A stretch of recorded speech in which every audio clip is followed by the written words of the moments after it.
The invitation to stay the night. I've always been drawn to the strange and unexplained. Ghost stories, abandoned places, eerie mysteries. They fascinated me since childhood. So, when I got an invitation to review one of the oldest and most haunted hotels in the country for my travel blog, I couldn't resist. The Ravenscroft Hotel built in 80, sat isolated on the edge of a fog-covered valley, its reputation wrapped in rumors of death, disappearance, and whispers that echoed through empty halls.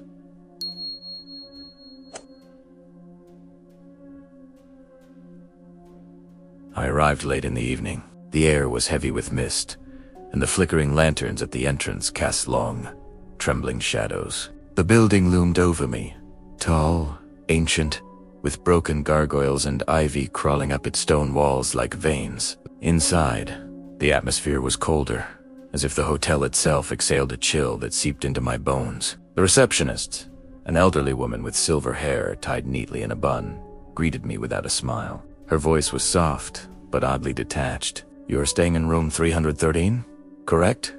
she asked. I nodded, though I noticed a brief flicker of discomfort in her eyes before she handed me the key. It was an actual brass key, old-fashioned, heavy, and cold to the touch. As I made my way through the dimly lit hallway, my footsteps echoed louder than they should have. The carpets were worn, the wallpaper peeled at the edges, and every now and then, I felt a faint vibration beneath the floor, like someone walking just beneath me. Yet I was on the top floor.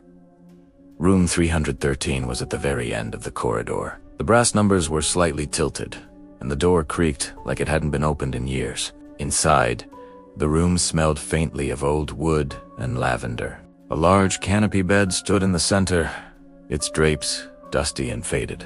The mirror above the dresser was cracked at one corner, and as I looked into it, for a fleeting second, I thought I saw someone standing behind me. When primera turn, there was no one there. I laughed nervously, chalking it up to my overactive imagination.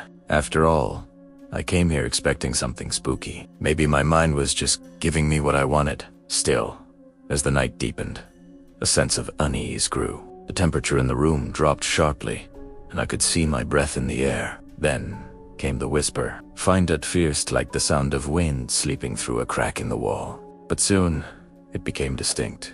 A woman's voice, low and trembling, saying something I couldn't quite understand. I pressed my ear to the wall, and the voice seemed to be right there on the other side, whispering, "Don't stay. Please don't stay." My heart pounded. I stepped back, staring at the wall as the whispering faded into silence. Maybe it was a guest next door, I told myself. But when I checked the register later, I discovered something that made my blood run cold. No one else had checked into that entire floor. The whispering walls of room 313. I didn't sleep much that night. Every time I closed my eyes, I heard faint movements. Footsteps pacing the corridor, doors creaking open, and the soft whisper of someone breathing close to my ear. When I finally drifted into a half-sleep, a sound jolted me awake, the steady dripping of water. But when I turned on the lamp, I realized the sound wasn't coming from the bathroom. It was coming from the ceiling. A slow, rhythmic drip, drip, drip. I looked up and froze. A dark stain had spread across the ceiling, directly above the bed. The liquid was red, thick, and unmistakably resembling blood. I stumbled back, heart racing, trying to convince myself it had to be rusty water from the old pipes. But the smell, that metallic tang, told me otherwise. I rushed to call the front desk, but the line was dead. Static hissed through the receiver, followed by what sounded like faint crying. Then a woman's voice whispered, "You shouldn't have come here." I dropped the phone. The room felt alive, like it was breathing with me, around me. The wallpaper began to ripple slightly, as if someone were pressing their hands from inside the walls. That's when I remembered what the receptionist had said earlier. Or rather, what she didn't say. The flicker in her eyes when she gave me the key. The hesitation. She knew something about this room. Determined to get answers, I grabbed my flashlight and headed downstairs. The corridors were darker than before, the old bulbs flickering weakly. I passed portraits of the hotel's former owners, each painted in a somber expression, their eyes eerily following me as I moved. When I reached the lobby, it was empty. The reception desk was unmanned, and the guest log lay open. I flipped through the pages until I found the section for room 313. My hand trembled as I read. The last recorded guest had checked in exactly 10 years ago. The name was smudged, but one note stood out in faded ink. Guest never checked out. A chill ran through me. I turned to leave, but something made me stop. A soft humming echoing from behind the front desk. I followed the sound to a small door, slightly ajar. Inside was a storage room filled with old ledgers, keys, and photographs.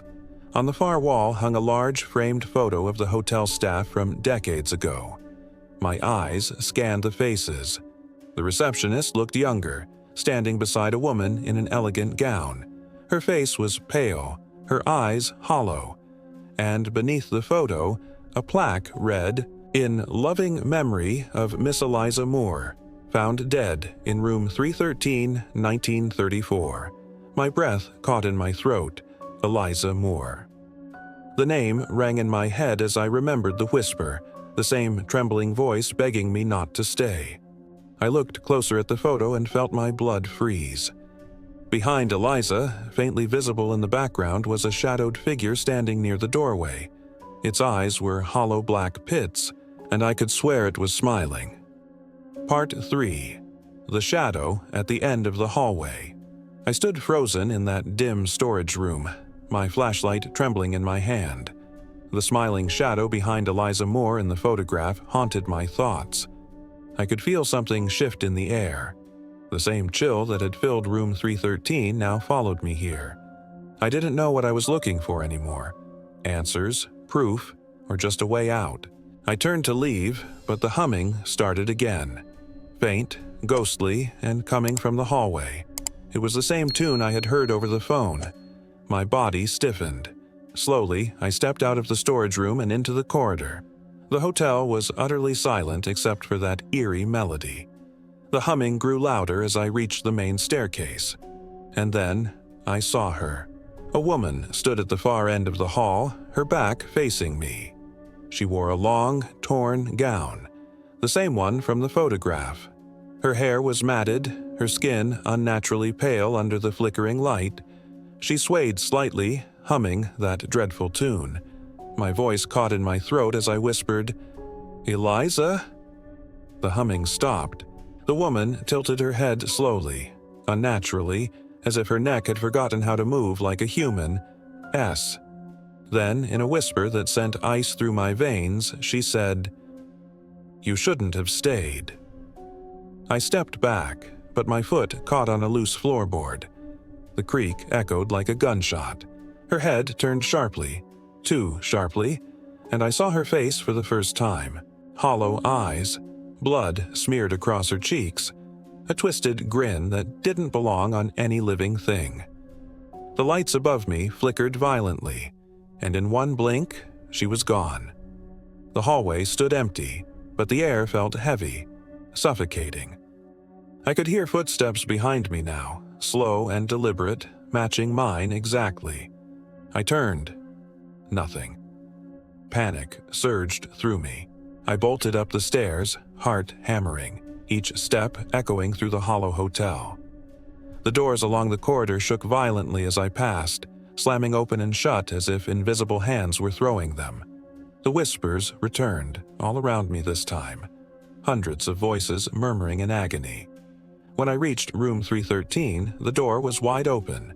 Inside, the lights were flickering and the red stain on the ceiling had grown larger. My suitcase lay open on the floor, its contents scattered. On the bed, someone had written something in the dust. "Stay until checkout." That's when I noticed something that made my knees buckle. The cracked mirror on the wall. It no longer reflected me. Instead, I saw the woman, Eliza, standing where I should have been, staring back at me with a hollow smile. Her lips moved slowly, forming words I couldn't hear, until the lights went out completely. In that darkness, I felt a cold hand brush against my neck and a whisper crawl into my ear. "Now it's your turn to stay." The truth buried beneath the hotel. When I woke, I was lying on the cold wooden floor of room 313. My head throbbed and my breath came out in shaky bursts.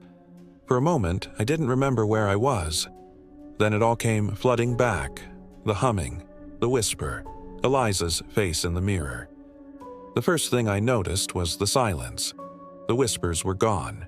The air felt thick, heavy, almost suffocating. My flashlight had rolled into a corner, still on, its weak beam barely piercing the darkness. I grabbed it and pointed it toward the bed, and froze. The words that had been written in the dust. "Stay until checkout." Were gone, but in their place, scratched deep into the wood of the bed frame, was something new. "Help me." The letters were jagged, desperate, carved by trembling hands. I swallowed hard. I needed to leave this place. Now. I rushed to the door, but it wouldn't budge. It was as if something on the other side was holding it shut. I banged on it, shouted for help, but my voice was swallowed by the thick, suffocating silence. Then from behind the dresser, I heard a sound. A faint, rhythmic tapping. I turned slowly, my flashlight trembling in my hand. The sound continued, soft, deliberate, like fingernails against wood. With every step I took closer, the tapping grew louder, more frantic. Finally, I pulled the dresser away from the wall. Behind it was a small, hidden door, barely big enough for a person to crawl through. It looked ancient, sealed with a rusted iron latch. I hesitated only a moment before forcing it open. A wave of cold air hit me, carrying the scent of damp earth and something foul, something decayed. The narrow passage led downward, a hidden staircase buried behind the walls of the hotel. I followed it, every instinct screaming for me to turn back, but curiosity and fear drove me forward. My flashlight flickered as I descended into the darkness. The walls were lined with old bricks, and faint scratches covered every surface. Handprints, claw marks, words etched in panic. At the bottom, the passage opened into a small underground chamber. My light swept across the room, and I froze. There were remains, dozens of them.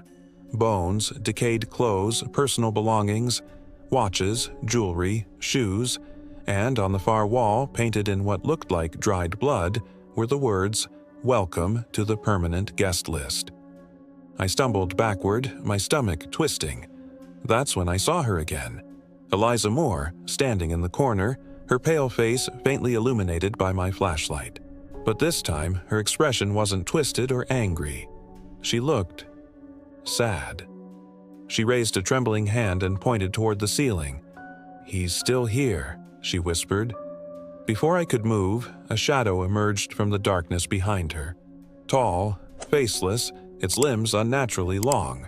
It reached for her, and she vanished in an instant, leaving only the echo of her scream. The shadow turned toward me, its presence pressing down like a physical weight. I dropped my flashlight and ran. I don't remember how I escaped that hotel.